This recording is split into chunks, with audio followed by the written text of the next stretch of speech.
क्या आपको पता है आज मैंने ब्राउनी के साथ मैचिंग कंपटीशन लगाया है।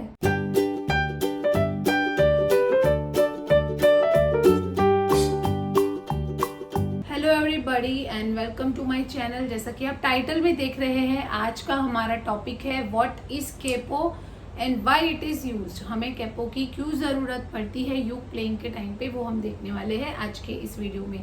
So let's get started. सबसे पहले तो हम देखते हैं कि कैपो दिखता कैसा है। It's something like this.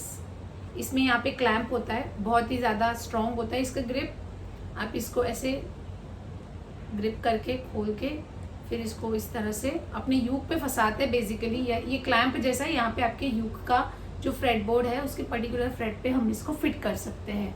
तो इसका यूज़ क्या है, सबसे पहले तो मैं बता दूं कि कैपो बहुत ही सारे डिफरेंट टाइप्स के होते हैं, बट ये जो क्लैंप वाला जो कैपो है वो बहुत ही ज़्यादा सबसे ज़्यादा मोस्ट पॉपुलरली यूज्ड है और ज़्यादा महंगा भी नहीं होता। इसकी रेंज है 200 से 300 के बीच में मिल जाता है आपको। अगर आप ऑनलाइन खरीदना चाहते हैं तो मैं अपना सजेस्टेड जो भी ब्रांड एंड प्रोडक्ट है उसकी लिंक डिस्क्रिप्शन सेक्शन में दे दूंगी। आप वहाँ से भी खरीद सकते हैं या फिर आप कहीं और से भी खरीद सकते हैं। तो सबसे पहले हम देखते हैं कि कैपो का यूज़ क्या है। तो नेक्स्ट हम देखेंगे कि हमको कैपो की ज़रूरत क्यों पड़ती है।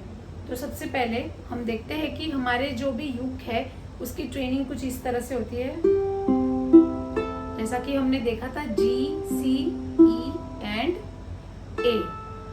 अब अगर हम इस कैपो को इसके सेकेंड फ्रेट पे अगर यहाँ पे फिट कर देते तो क्या होगा, ये जो भी G, C, E, A की ट्यूनिंग थी ये वन नोट, ये हाफ नोट है, फर्स्ट फ्रेट पे लगाओगे तो हाफ नोट ऊपर हो जाएगी, सेकेंड फ्रेट पे लगाओगे तो एक नोट ऊपर हो जाएगी। तो इससे क्या होता है बेसिकली, इससे बस सिर्फ ये होता है कि अब हम इस तरह से यहाँ पे अगर सी बजाएंगे तो इट्स एक्चुअली नॉट सी, हम बजा सी रहे हैं बट इसका जो साउंड है वो डी के जैसा है। मतलब कि हमारा जो एक कॉर्ड है सी वो एक नोट ऊपर हो चुका है। तो इसकी जरूरत हमें पड़ती क्यों है, देखो बेसिकली क्या होता है कि जब हम अलग अलग सिंगर के साथ परफॉर्म करते हैं या फिर कभी हम मेल्स के साथ गा रहे हैं, कभी हम फीमेल स्केल पे गाना बजा रहे हैं, कभी हमें लग रहा है कि आज गला बहुत दुख रहा है, आज हमें थोड़ा लो पे गाना है तो, या फिर थोड़ा सा हाई करना है, चलो इसको मैं और हाई गा सकती हूँ। तो इसके लिए हमें गाने की स्केल को ऊपर या नीचे करने की जरूरत पड़ सकती है और इस वक्त काम आता है कैपो। अब सपोज हमने पूरा गाना सी पे तैयार कर लिया है और हमें इस गाने को ऊपर करने की जरूरत है। हमें लग रहा है कि कोई और सिंगर है जिसके लिए हम बजा रहे हैं उसकी रेंज इससे ज्यादा है और वो डी पे गा पाएगा या उसने बोला है कि उसको डी पे गाना है, तो अब हम क्या करेंगे, अगर हम इसको डी कॉर्ड से बजाएंगे which is played like this, तो हमें पूरे डी के प्रोग्रेशन को ढूंढना पड़ेगा, कैलकुलेट करना पड़ेगा, बहुत सारा मैथ्स करना पड़ेगा। बट हमारा सी से तो गाना तैयार है, तो इतना सारा मैथ्स अवॉइड करने के लिए, सी से डी पे जाने के लिए यानी कि एक नोट ऊपर जाने के लिए हम क्या करते हैं, एक नोट ऊपर यानी कि सेकेंड फ्रेट पे कैपो लगा देंगे और पूरा गाना अगर हम सी से बजाएंगे तो it will sound like D. Actually गाना डी पर ही है, हम बजा सी से रहे हैं और फर्स्ट फ्रेट पे सेकेंड फ्रेट पे कैपो है। इसका मैं आपको एक एग्जाम्पल भी दे देती हूँ कि किस तरह से ये वर्क करता है। एक गाना पहले मैं सी स्केल पे गाऊंगी, ठीक है, और फिर इसको हम ट्रांसपोज कर देंगे यानी कि एक नोट ऊपर कर देंगे और हम इसको फिर डी पे बजाएंगे, ठीक है। We were both young when I first saw you. I closed my eyes and the flashback starts. I'm standing there on a balcony in summer air. ठीक है, पूरा गाना नहीं कर सकती, बहुत ही टाइम किल हो जाएगा, आपको बस मुझे एग्जाम्पल देना है।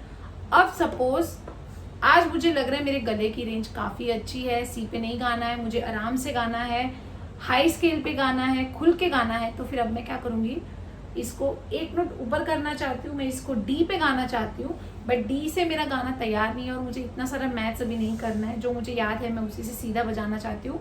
तो व्हाट आई विल डू, हम इसको सेकेंड फ्रेट पे कैपो लगाएंगे और एज इट इज जैसा मैंने पहले बजाया था हम वैसे ही बजाएंगे, बट गाना इस बार हम डी पे गाएंगे। We were both young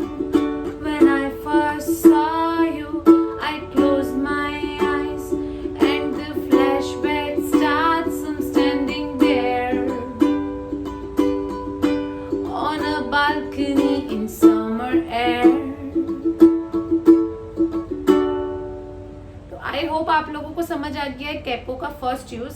इसके अलावा यूकुलेले में स्पेसिफिकली कैपो का एक और यूज ये भी होता है कि हम बार कॉर्ड्स को अवॉइड करने के लिए, जब गाना किसी बार कॉर्ड से शुरू हो रहा और उसके अलावा के बाकी के कॉर्ड्स हम ओपन में बजा सकते हैं, तो हम क्या करते हैं उस बार कॉर्ड को अवॉइड करने के लिए भी हम कैपो का यूज करते हैं।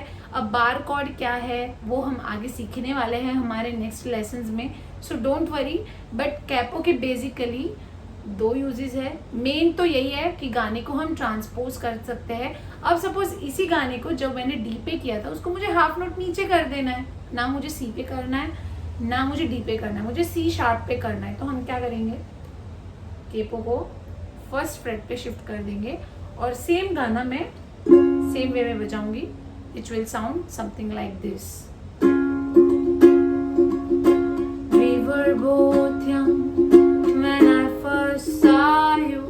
I closed my eyes and the flashback starts. I'm standing there on a balcony in summer air. I hope you got the point कि हम गाने की स्केल को ऊपर नीचे करने के लिए या फिर बार कॉर्ड्स को इग्नोर करने के लिए, बार कॉर्ड्स को अवॉइड करने के लिए यूकुलेले में कैपो का यूज करते हैं। I hope to see you in my upcoming lessons and I hope आप लोग जर्नी को, ये जो लर्निंग प्रोसेस है उसको एंजॉय कर रहे हैं, स्लोली स्टेप बाय स्टेप आगे बढ़ रहे हैं। एंड अगर आपको कोई भी क्वेश्चन है, कोई भी क्वेरी है तो कमेंट सेक्शन में पूछिए and I will try to make video on that or I will reply in the comment section itself. See you in the next lesson. Bye bye. Keep learning.